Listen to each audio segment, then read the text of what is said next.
Hi guys, welcome back to my channel. Today I'm going to be taking a look at Assassin's Creed Odyssey, the novelization by Gordon Doherty.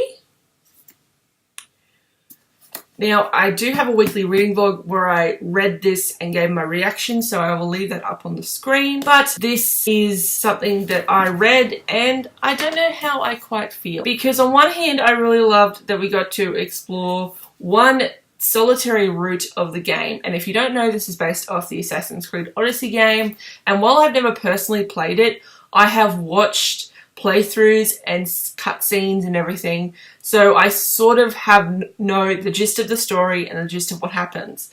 And I think had I not watched that and I just picked this up off the shelf and read the description, because this takes place in like ancient Greece during the Peloponnesian War, and that is my jam. Pompeii, Greece, Athens, Rome, those all ancient things, they appeal to me. But off track. But if I had not watched playthroughs, watched cutscenes, and did a little bit more like research into the game, I think I would have enjoyed this a whole lot more because I would have nothing to compare it to.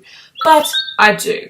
So my basic thoughts on it is that I really enjoyed it. There was just a lot of things that I felt were left pretty bare bones. Like, the characters are very flat. Cassandra is a mercenary, and so she's very solid and doesn't speak much and is very much does the bare minimum. And a lot of the other characters are just like the stock old wise guy, the stock sailing captain, and it was very flat. And even the descriptions of the luscious landscapes and everything just couldn't hide the fact that these characters were very flat. And I think that's because the game itself is the characters act based on your choices, and when you were trying to be neutral to get a neutral storyline, that doesn't quite work because it's just very flat. I did enjoy being in Cassandra's head. I did enjoy reading about some of the scenes that I hadn't seen before, but all the scenes I basically sort of knew of. So I know that there is a scene where she meets the wine person and she go on an errands for him, and it just, so those were very good. And some of the interactions were very good. I got to see one of my favorite characters in the whole entire game, Archimedes.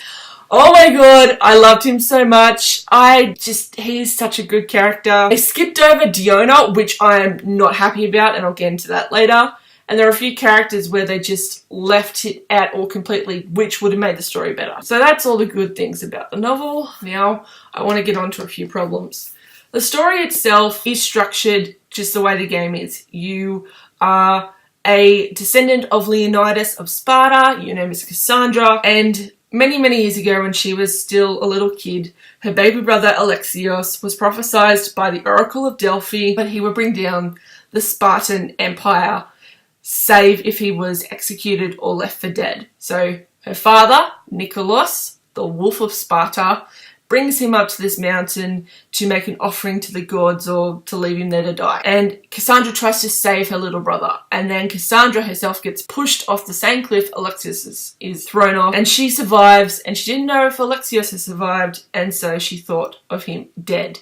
However, he was not dead. He was taken by the cult of Cosmos and raised to be a weapon known as Demos. That is basically it. She's venturing around the world to find and try and kill her father, to find her mother, and to find her brother. That is her whole motivation, and that's all you basically need to know. And the story continues from there. She sails around Athens and Greece. She finds what she's looking for, and that was it. But I think what was missing was a bit of character. Besides being a sword-wielding Mystios, there's nothing much to Cassandra in this. And I think it would have bettered if some of the scenes were like the game. For example, I'm going to talk about my favorite character, Archimedes. He's my favorite character besides Alexios. He is a politician in Athens. He is someone who is quite schemy, but he's quite charismatic and hedonistic. And his whole personality is he basically low-key flirts with anyone and everything. But in our first interaction with Archimedes, we see him running around virtually naked, save for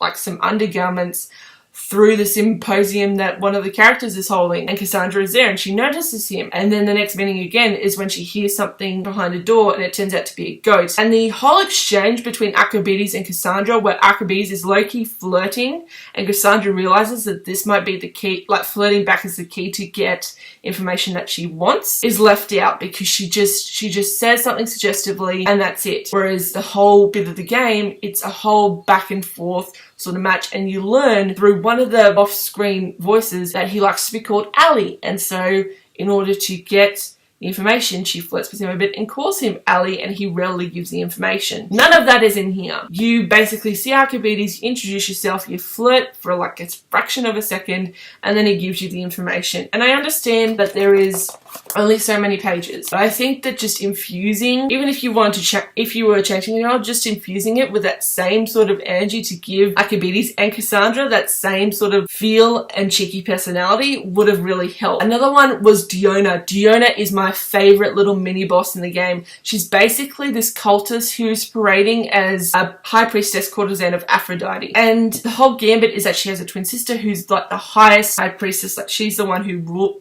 is top dog in this order, and Diona wants to overthrow her. And the whole thing, like, they didn't have to explore everything, but the whole quest is just one little sentence. It's like, I went to here to meet this cultist, but it ended up being nothing. When I don't think it's nothing, it's securing, like, getting information about the cult. And I think that even if it was just like Cassandra went to here and ended up having to choose between two sets of twins to find out which is the real Diona and killing her, that would have given her like a lot of character, because she is a mercenary, yes, but I don't think she doesn't enjoy killing. So it's not like she takes revelry in it. She just has to do it because it's her job. And I think that's what's missing, is that little character moments on interactions would have made it a lot better. And finally, my last talking point about this, which they missed, which I thought, even if it was just like 2 pages, was the healer, because this is a big part of the story. So the prophecy was made by the Oracle of Delphi, and the Oracle of Delphi turns out to be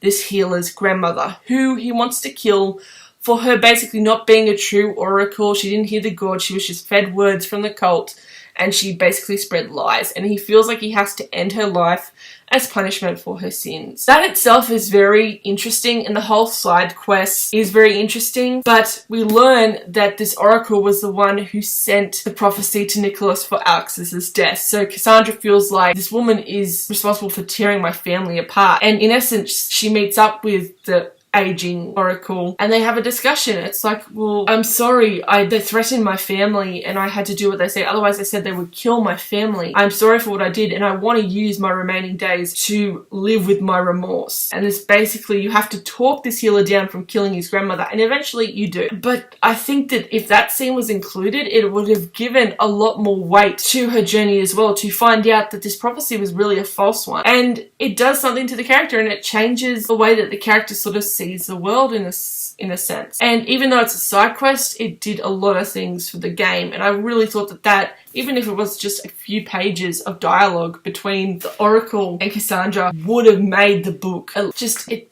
was very flat. Like, it was really entertaining and I enjoyed it for what it was, but at the end of the day, they cut a lot of stuff out that I thought would have been better, even if it was just a few scenes would have been left in, because it just gives the world a much more vibrant feel for the world. There is characters there that really impact Cassandra and her journey to finally find her brother, and I was just disappointed that most of them were left out to play a route, to play it very neutral. So thank you for watching my video on Assassin's Creed Odyssey, and I will see you guys next time. Bye!